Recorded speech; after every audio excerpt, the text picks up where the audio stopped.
Hello everyone and welcome back to Math Bold Master. Tenale arambo koru amar azir session to. To azi hoise eta practice solving session. Topic tor naam hoise estimate multi-digit multiplication. To tamar ne amar multi-digits dia thakibo junto 3 digits hot ko besi digit or number broke ami multi-digit number boli ke kom. To multi-digit multiplication korim but etu ami estimate he korim tar value to. Product took. Tenale arambo koru. To yate amak protomote dise 665 multiplied to 53. So ami protomote 665 number took law. To a number took ami round off korim. Ite round off koram bade yag approximate korim. Ite dekhai goise a number to ki hoy 600 dot koy horu hoy less aru 700 dot koy 665 to 600 koy dangor hoy aru 700 dot koy horu hoy. Etia 665 কাৰ উচৰত আছে মানে 700 ৰ বেছি উচৰত আছে নে 600 ৰ উচৰত আছে ডেফিনেটলি 700 ৰ উচৰত বেছি আছে বিকজ এটো 665 650 যদি হলহেতেন তেতিয়া এক্স্যাক্টলি মিডলত থাকিলেহেতেন মাজত থাকিলেহেতেন বাট যেহেতু এটো 650 ৰ পৰা আগবাঢ়ি গৈছে 665 তো এটো ডেফিনেটলি 700 ৰ উচৰত আছে তো তাকে আমি কি কৰিম 665 টোক এপ্ৰক্সিমেটলি 700 বুলি আমি ক'ব পাৰো এটোক আমি খালি এস্টিমেট কৰিছো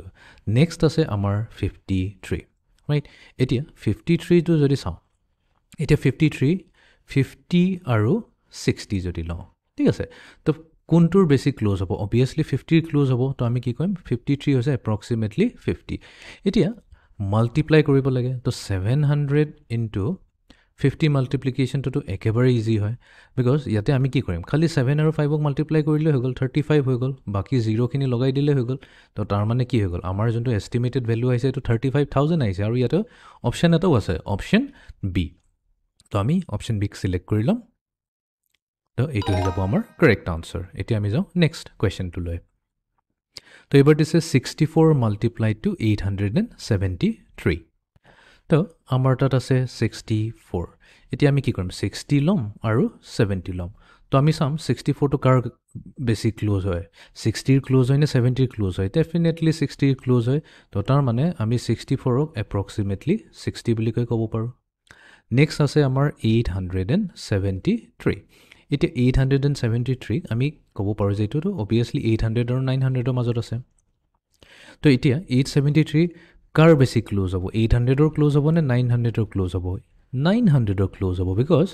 800 আৰু 900 ৰ মাজৰ নাম্বাৰটো হৈছে 850 বাট 873 টু 850 কো তো ডাঙৰ হয় তো আমি হেকাৰণে কম যে 873 একচুয়ালি 900 ৰ বেছি ওচৰত আছে তো তাৰ মানে 873 ক আমি এপ্ৰক্সিমেটলি 900 বুলি ক'ব পাৰো তো এতিয়া 64 টাইমছ 873 নকৰি পেলাই আমি কি কৰিম 900 times 60 কৰি দিম কথাটো একে হৈ যায় তো 9 times 6 হৈ গল আমাৰ 54 আৰু 3টা 0 যেহেতু আছে আমি 3টা 0 লগাই দিলো that means আমাৰ আনসাৰটো কি হ'ব লাগে 54000 অৰ ওচৰত হ'ব লাগে তো 54000 হ'ব অপচন নম্বৰ সি তো আমি অপচন সি টো সিলেক্ট কৰি ললো ঠিক আছে এতিয়া আমি যাও নেক্সট কোৱেশ্চন টো লৈ তো এবাৰ দিয়া গৈছে 1379 আৰু এটো মাল্টিপ্লাই কৰিব লাগে 38 ৰ লগত ঠিক আছে তো তো আমাৰ তাত আছে 1379 তো আমি এটা কাম কৰিব পাৰো 1300 লব পাৰো আৰু 1400 লব পাৰো তো 1379 1300 ৰ ক্লোজ হ'ব নে 1400 ৰ ক্লোজ হ'ব ইয়াতে obviously 1400 ৰ ক্লোজ হ'ব ঠিক আছে বিকজ 1350 হৈছে আমাৰ মিডল নাম্বাৰ এতিয়া 1350 কো ডাঙৰ হয় আমাৰ 1379 তাৰ মানে ই একচুয়ালি 1400 ৰ ক্লোজ হয় তো আমি কম যে 1379 নলৈ প্লাই আমি এপ্ৰক্সিমেটলি 1400 হে লম ঠিক আছে নেক্সট আছে আমাৰ নাম্বাৰটো 38 এতিয়া 38 ৰ কাৰণে আমি কি লম আইদাৰ 30 বা 40 লম বাট 38 টো ডেফিনেটলি 40 ৰ ওচৰত আছে তো আমি কম যে 38 টো এপ্ৰক্সিমেটলি 40 ৰ ওচৰত আছে তো এতিয়া আমি মাল্টিপ্লাই কৰি দিও সো 1400 আৰু 40 ক মাল্টিপ্লাই কৰি দিও ঠিক আছে তো একচুয়ালি আমি মাল্টিপ্লাই কৰিব লাগে 14 আৰু 4 ক তো 4 times 4 is 16 carry over হৈ গল 1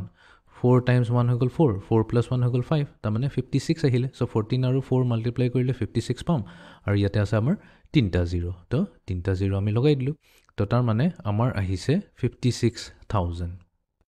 আৰু আমি যদি একচুয়ালি মাল্টিপ্লাই কৰি চাও 1379 আৰু 38 ক তেনে হলে তাৰ এক্সাক্ট আনসাৰটো হৈছে 52400 402 আমি দেখাই পাইছোঁ 56,000 to 52,000 ওচৰতে আছে তো আমাৰ এষ্টিমেটটো ঠিকই আছে বাট এতিয়া যদি আমি অপশ্যনত চাওঁ এতিয়া 56,000 ওচৰ কোনটো হ'ব নিয়াৰেষ্ট ঠিক আছে তো অবভিয়াছলি 30,000 বহুত বেছি কম বেছি দূৰত আছে আৰু 3,000 বহুত দূৰত আছে তো এইকেইটাক আমি কেনচেল কৰি দিওঁ এতিয়া লেটছ সে আমি চাওঁ 40,000 আছে আমাৰ আৰু এফালে আমি থওঁ 80,000 ঠিক আছে নম্বৰ লাইনত লেটছ এইটো হৈছে আমাৰ নম্বৰ লাইন তো নম্বৰ লাইনত এইখিনিত 40,000 আছে আৰু এইখিনিত 80,000 আছে এতিয়া 40,000 আৰু 80,000ৰ মাজৰ নম্বৰটো কি হ'ব সেইটো হ'ব আমাৰ 60,000 ঠিক আছে এতিয়া এই যোনটো আমাৰ ভ্যালু আহিছে 56,000 এটো কোনটো হ'ব 60,000ৰ লেফট সাইডে পৰিব নে ৰাইট সাইডে পৰিব তো অবভিয়াছলি 56,000 to 60,000তকৈ সৰু হয় তো তাৰমানে আমাৰ এইখিনিত পৰি আছে 56,000 তো তেনেহ'লে 56,000 এতিয়া কাৰ ক্লোজ হ'ব 40,000ৰ ক্লোজ হ'ব নে 80,000ৰ ক্লোজ হ'ব তো এইটো 40,000ৰ ক্লোজ হ'ব লাগে তাৰমানে অপশ্যন এ কাৰেক্ট হ'ব তো চাওঁ আমি চেক কৰি ঠিক আছে এতিয়া আমি যাওঁ নেক্সট কুৱেশ্যনটো লৈ 84 multiplied to 6,879 তো যদি আমি 84টোক চাওঁ তো 84ৰ কাৰণে আমি কি ল'ম 80 ল'ম আৰু 90 ল'ম তো কোনটো বেছি ক্লোজ হ'ব অফক'ৰ্ছ 80ৰ ক্লোজ হ'ব বিকজ 80 আৰু 90ৰ মাজৰ নম্বৰটো হৈছে 85 ৰাইট 85 এইখিনিত থাকিব যিহেতু 84টো আমাৰ 85ৰ লেফ্ট ছাইডে আছে তো আমি ক'ম যে 84টো একচুৱেলি 80ৰ ওচৰত আছে তো 84 নকৈ পেলাই আমি এপ্ৰক্সিমেটলি 80 বুলি ক'ম ঠিক আছে নেক্সট নম্বৰটো হৈছে 6,879 তো আমি কি কৰিম 6,000 ল'ম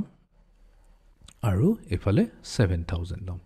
তো কোনটো বেছি ক্লোজ হ'ব 7,000 বেছি ক্লোজ হ'ব এইটো এই নম্বৰৰ লগত অৰিজিনেল নম্বৰৰ লগত নে 6,000 ডেফিনেটলি 7,000 বেছি ক্লোজ হৈ আছে তো আমি 6,879ক এপ্ৰক্সিমেটলি 7,000 বুলি কৈ মানি লওঁ তো এতিয়া মাল্টিপ্লাই কৰিবলৈ ইজি হ'ব চ' 7,000 multiplied to 80 তো তাৰমানে কি জিৰ' কেইটাটো চাবই নালাগে আমি 4টা জিৰ' নোট ডাউন কৰিলোঁ 7 times 8 কিমান হৈ যায় 56 তাৰমানে এইটো হ'ব আমাৰ 5,60,000 আৰু ইয়াতে এটা আনচাৰো আছে যোনটো হৈ গৈছে আমাৰ অপশ্যন চি তো তাৰ মানে ইয়াতে অপশ্যন চিটো হৈ যাব আমাৰ কাৰেক্ট আনচাৰ ঠিক আছিলে তো এইটোৱে আছিলে আমাৰ আজিৰ প্ৰব্লেম ছেশ্যনটো তো আমি শিকিলোঁ estimate multi-digit multiplication. So see you in the next session. Thank you.